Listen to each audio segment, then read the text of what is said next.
Bismillahirrahmanirrahim. Assalamualaikum warahmatullahi wabarakatuh. Alhamdulillahilladzi faddala bani adama bil ilmi wal amal ala jami'il alam. Wassalatu ala Muhammadin sayyidina al-arabi wal ajam. Wa ala alihi wa ashabihi ya nabi'il ulumi wal hikam. Baiklah, pada pertemuan kali ini saya ingin mempresentasikan ujian tengah semester, yakni mata kuliah studi kitab tafsir era klasik, dosen pengampu Ibu Abdillah Nisa LCMA, dengan saya sendiri Rizka Amrina Yusro, NIM 41200075 dari lokal Ilmu Al-Quran dan Tafsir B 2020. Pada kali ini saya akan membahas tentang tafsir Jalalain dan tafsir Al-Quranil Azim. Terlebih dahulu pembahasannya yakni biografi mufassir, gambaran umum dan latar belakang penafsiran, metode penafsiran, corak penafsiran, contoh penafsiran, komentar dan nilai ulama terhadap mufassir dan kitabnya. Nah, yang pertama kita akan membahas tentang biografi mufassir tafsir Jalalain, yang mana tafsir Jalalain ini mempunyai dua pencetus, yakni Imam Jalaluddin Al-Mahalli dan Imam Jalaluddin As-Sayuti.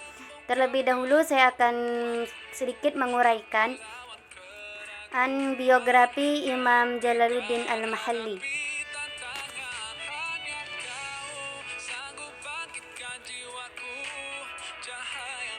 Nama lengkap beliau adalah Jalaluddin Al-Mahalli bin Ahmad bin Muhammad bin Ibrahim Al-Mahalli Asy-Syafi'i. Beliau dilahirkan di Mesir pada tahun 791 Hijriah dan wafat pada tahun 864 Hijriah. Imam Jalaluddin Al-Mahalli adalah seorang ulama yang besar dan pandai dalam bidang ilmu agama, ilmu fikih, ilmu alam, ilmu usul fikih, ilmu nahwu, ilmu mantik atau ilmu logika. Beliau dijuluki dengan Jalaluddin Al-Mahalli, yang berarti orang yang mempunyai keagungan dalam agama, sedangkan Al-Mahalli dinisbatkan pada kampung kelahirannya, Mahalla Al-Kubra, yang terletak di sebelah barat Kairo, tidak jauh dari Sungai Nil.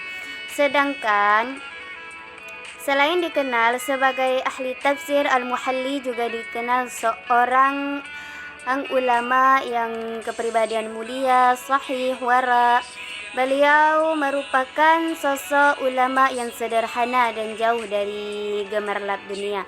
Nah, kemudian saya akan memaparkan sedikit yang kedua, yakni Imam Jalaluddin As-Sayuti, yang mana Imam Jalaluddin As-Sayuti beliau lahir setelah waktu maghrib malam Ahad pada permulaan tahun 849 Hijriah di daerah As-Sayut. Secara lengkap ia bernama Abdurrahman bin Kamaluddin Abu Bakar bin Muhammad bin Sabiquddin Abu Bakar bin Fahruddin Utsman bin Nasruddin Muhammad bin Syaifuddin bin Najmuddin Abu As-Salih Ayyub bin Nasruddin Muhammad bin Syaikh Muhammad Hammamuddin Al-Hammam bil Al-Kamal bin Nasruddin Al-Misri Al-Khudari Asy-Syubuti At-Tahalani Asy-Syafi'i.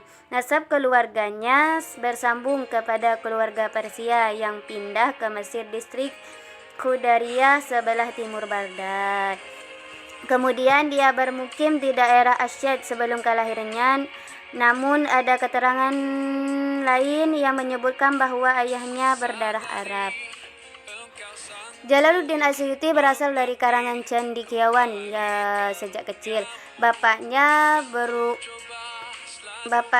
mengarahkannya ke kelurusan dan kesahihan, dan beliau hafal Al-Quran semenjak usia dini.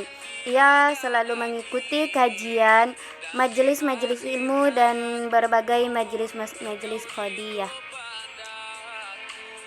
Yang selanjutnya yakni latar belakang. Latar belakang penulisan kitab tafsir Jalalain. Latar belakang penyusunan kitab tafsir Jalalain menurut pernyataan Imam Jalaluddin As-Sayuti, dia mendapatkan dorongan dari penggemar Imam Jalaluddin Al-Muhalli agar Imam Jalaluddin As-Sayuti berkenan untuk menyempurnakan karangan kitab tafsir yang belum selesai dan sempurna. Dengan dasar dorongan itu, Imam Jalaluddin As-Sayuti mulai menyusun apa yang telah ditempuh oleh perintisnya, yaitu Imam Jalaluddin Al-Muhalli. Sedangkan yang melatar belakangi disusun kitab tafsir Jalalain ini adalah dianggap perlunya kitab tafsir yang ringkas, mudah untuk dipelajari dan diterima oleh siapapun, karena mengingat betapa pentingnya untuk mengetahui kandungan Al-Quran untuk bisa diketahui oleh umatnya. Selanjutnya yakni metode penafsiran. Metode penafsiran kitab Jalalain ini metode yang ditempuh oleh Imam Jalaluddin Asy-Syayuti dan Imam Jalaluddin Al-Muhalli sebagai berikut. Bila dilihat dari segi sumber penafsirannya, maka Imam Al-Muhalli dan Imam Asy-Syayuti memakai metode birra'yi.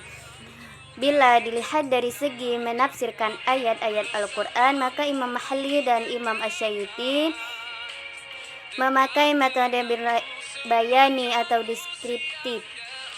Dan bila dilihat dari segi tertib ayat yang ditafsirkan, maka Imam Muhalli dan Imam As-Sayuti memakai metode tahlili. Nah, bila dilihat dari segi banyak sedikitnya atau luas maupun sempitnya penafsiran, maka Imam Al-Muhalli dan Imam Asy-Syayuti memakai metode ijmali. Selanjutnya contoh penafsirannya. Di sini saya mengambil contoh dari tafsir Jalalain, yaitu surah At-Takatsur, di mana surah At-Takatsur ini membahas tentang orang yang berbangga dengan dunia sehingga melalaikan dirinya taat kepada Allah Ta'ala, dan juga Allah akan tanyakan kenikmatan yang diberikan Allah Ta'ala, seperti kenikmatan kesehatan, kenikmatan minum, makan, kenikmatan dalam rezeki dan lain sebagainya. Adapun di dunia kita tidak bisa melihat azabnya, tetapi kita bisa melihat azabnya ketika di kuburan. Orang Yahudi berkata, Aku banyak harta dari golongan Quraisy. Tetapi dia sering mengurus yang hidup, bahwa sampai mereka melupakan yang mati atau yang di dalam kuburan, yakni sisaan yang mereka banggakan tentang harta mereka tersebut. Kemudian cara penafsiran tafsir Jalalain. Nasruddin Baidan membagi cara tafsir Jalalain menjadi 3 macam, yaitu cara umum, cara khusus, dan cara kombinasi. Tafsir Jalalain tidak memiliki kecenderungan khusus seperti fikih, tasawuf, dan lain sebagainya. Nah, kemudian pendapat ulama terhadap mufassir dan tafsir Jalalain. Imam Jalaluddin Al-Muhalli dan Imam Jalaluddin As-Sayuti, kedua imam besar ini mempunyai anutan mazhab yang sama, yaitu mengikuti Asy-Syafi'i. Keduanya termasuk ulama yang masyhur pada zamannya. Dan khazanah keislamannya, kedua beliau itu termasuk paiwai keilmuan Islam. Bahkan sangat teliti dan mempunyai kesamaan pandangan serta iktikad dan cara metodenya. Penafsiran hampir sama sehingga sulit untuk membedakan mana tafsir Imam Al-Muhalli atau Imam Asy-Syayuti. Padahal dalam sejarah kedua beliau itu menafsirkan Al-Quran yang kelak sampai sekarang. Nama kitab karangan itu bernama Tafsir Jalalain, tidak adalah satu kurung yang sama. Sehingga para ulama berselisih pendapat dalam menentukan kadar kerja masing-masing pengarang kitab Tafsir Jalalain tersebut.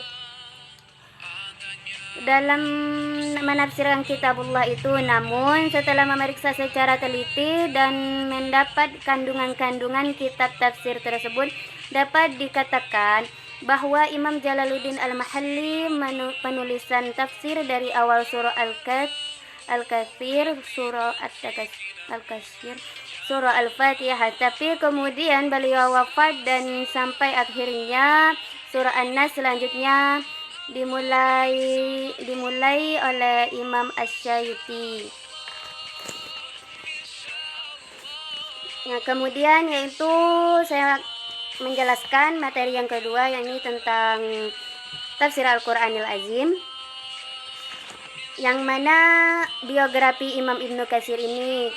Tafsir Al-Qur'anil Azim ini dicetuskan oleh Ibnu Katsir. Nama lengkap Ibnu Katsir adalah Imam Ad-Din Abu Al-Fida Ismail Ibnu Ammar bin Katsir Ibnu Zara Al-Busra Ad-Damasiki. Lahir di desa Mijdal dalam wilayah Busrah atau Basrah pada tahun 700 Hijriah atau 1301 Masehi. Ibnu Katsir adalah anak dari Syihab Ad-Din Abu Hafiz Ammar Ibnu Katsir Ibnu Dawil Ibnu Zara Al-Quraisy yang merupakan ulama terkemuka pada masanya. Ayahnya bermazhab Imam Syafi'i dan pernah mendalami mazhab Imam Hanafi.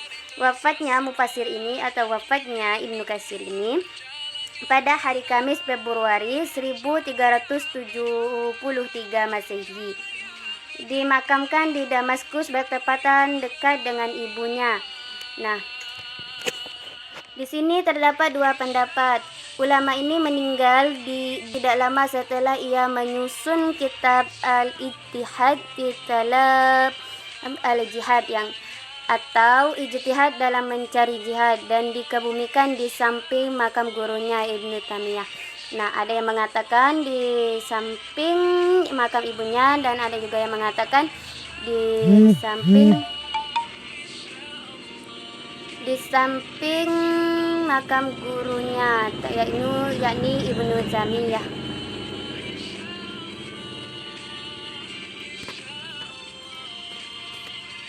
Kemudian latar belakang penulisan kitab tafsir Al-Qur'anil Azim.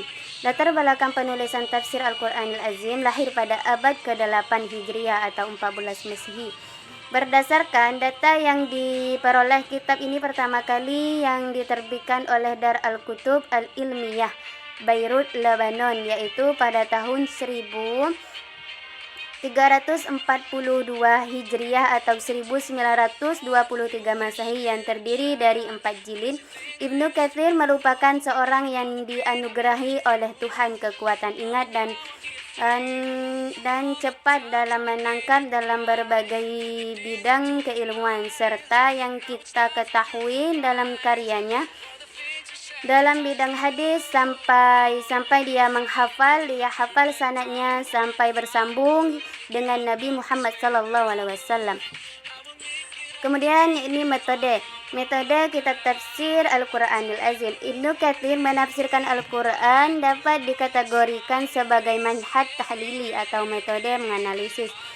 Kategori ini dikarenakan menafsirkan ayat demi ayat secara menganalisis menurut urutan mushaf Al-Quran. Meski demikian, metode penafsiran kitab ini dapat dikatakan tematik atau maudu'i atau secara mengumpulkan judul-judul ayatnya. Karena ketika menafsirkan ayat mengelompokkan ayat-ayat yang masih dalam satu konteks pembicaraan ke dalamnya. Satu tempat baik, satu atau beberapa ayat. Kemudian ia menampilkan ayat-ayat lainnya yang terkait untuk menjelaskan ayat yang ditafsirkan itu.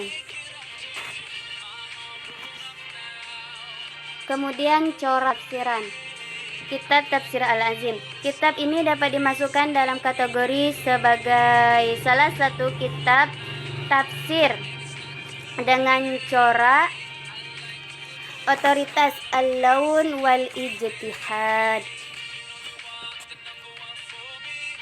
Al-laun wal ittijah, yaitu tafsir bil ma'thur atau tafsir bil riwayah. Karena dalam tafsir tersebut sangat dominan menggunakan riwayat hadis, pendapat para sahabat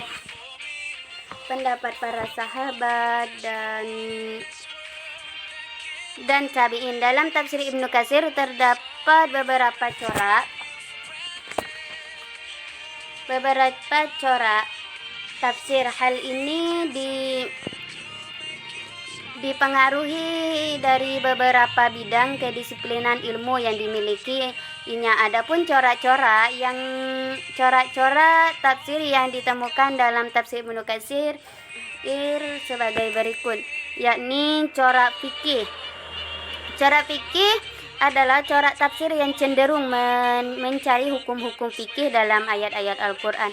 Kedua, corak ra'yi, dan ketiga, corak qira'ah. Penafsiran yang dilakukan dengan kecenderungan pendekatan melalui analisis kebahasaan. Nah, kemudian saya mengambil contoh penafsiran kitab Al-Azim, yaitu contoh dari metode tematik, menyatukan satu ayat dan menyamakan dengan ayat yang lain dalam judul yang sama. Nah, seperti yang kita lihat contohnya di dalam layar ini, yang mana pada contoh terdapat kata khalifah. Sebenarnya saya akan membacakan ayatnya terlebih dahulu dengan A'udzu billahi minasyaitonir rajim. Bismillahirrahmanirrahim. Wa idz qala rabbuka lil malaikati inni ja'ilun fil ardi khalifah. Qala ataj'alu fiha man yufsidu fiha wa yasfiku ad-dima' wa nahnu nusabbihu bihamdika wa nuqaddisu lak. Qala inni a'lamu ma la ta'lamun. Nah, pada ayat di atas kita akan menggolongkan kata khalifah. Seperti yang kita lihatkan, ini banyak sekali mengandung kata khalifah. Yang ada beberapa ayat di sini, yaitu warna tulisannya tintanya lebih tebal. Di sini kata khalifah ada yang mengatakan khalifah adalah kelompok-kelompok atau bagian demi bagian, masa demi masa, dan generasi demi generasi. Malaikat menyangka dari khalifah atau pemimpin bahwasanya mereka yang memisahkan di antara orang-orang yang terjadi di antara mereka dari kezaliman, kekerasan, ataupun yang kejahatan-kejahatan lain, dan mengembalikan atau menjauhkan dari keharaman dan dosa-dosanya. Pada lafaz di sini terdapat dua lafaz kunci, yaitu lafaz khalifah dan lafaz ardi. Pertama, saya akan mengkaji terlebih dahulu kata khalifah. Kata khalifah kemudian dapat berkata Asy-Syadid dalam tafsirnya, sesungguhnya Allah berfirman kepada malaikat, sesungguhnya aku menciptakan di bumi ini pemimpin, yaitu Bani Adam. Kemudian kalimat al-ardi. Lafaz al-ardi, Ibnu Abi Khatam mengatakan Rasulullah SAW bersabda, dikelilingi bumi ini dari Makkah, dan yang pertama kali tawaf di Makkah malaikat Allah, saya menjadikan pemimpin di muka bumi. Nah, hadis di atas adalah hadis yang mursal, sanadnya lemah, ada campuran hadis-hadis dan dianya. Yang dimaksud dengan bumi adalah Makkah. Allah lebih mengetahui bumi lebih umum daripada Makkah, sedangkan seperti yang kita tahu Makkah itu terletak di dalam bumi. Bumi itu lebih umum, sedangkan Mekah itu nama suatu tempat atau suatu daerah. Kemudian pendapat para ulama tentang penafsiran kitab tafsir Al-Qur'anil Azim. Sebagaimana ulama berpendapat bahwa pemikiran beliau dalam masalah fikih banyak dipengaruhi oleh jalan pemikiran guru beliau, gurunya Ibnu Taimiyah. Namun demikian, meskipun Ibnu Katsir dikenal sebagai murid besar Ibnu Taimiyah yang mana dikenal sebagai sosok kontroversial, nada-nada kontroversial selama ini belum terdengar sebagai nada-nada negatif yang diarahkan kepadanya. Pendapat di bawah ini merupakan bukti bagi kebesaran Ibnu Katsir di dalam kitab dan kitab tafsirnya. Kemudian keistimewaan tafsir Al-Qur'anil Azim. Kitab tafsir Ibnu Katsir atau tafsir Al-Qur'anil Azim yaitu sebuah keunggulan tafsir yang membedakan dari semua tafsir sebagaimana yang kami lihat, berupa penafsiran Al-Qur'an dengan Al-Qur'an dan menghimpun ayat-ayat lain yang menunjukkan makna dari ayat yang dimaksud sebagai penjelasan atau penguat dan penumpangan. Kemudian penilaian para ulama terhadap mufassir kitab tafsir Al-Qur'an Azim. Imam Asy-Syaukani radhiyallahu anhu mengatakan bahwa kitab Ibnu Katsir merupakan salah satu kitab tafsir terbaik. Jika tidak bisa mengatakan sebagai tafsir terbaik, sementara Imam Asy-Syaukani radhiyallahu anhu mengatakan atau menilaikan tafsirnya menakjubkan dan belum pernah ada ulama yang menandingkannya.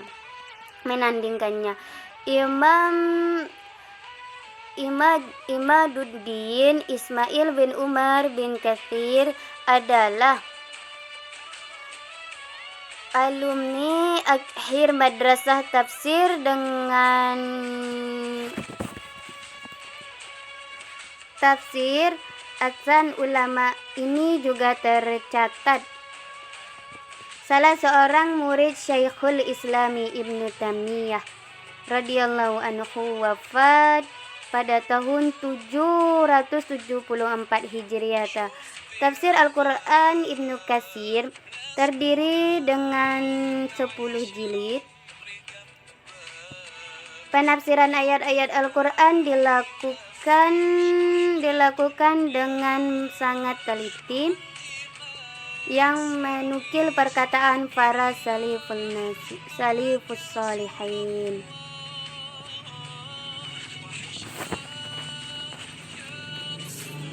Terima kasih, semoga yang saya sampaikan tadi ada bermanfaat. Jika ada kesalahan dalam menyampaikan, saya mohon maaf sebesar-besarnya.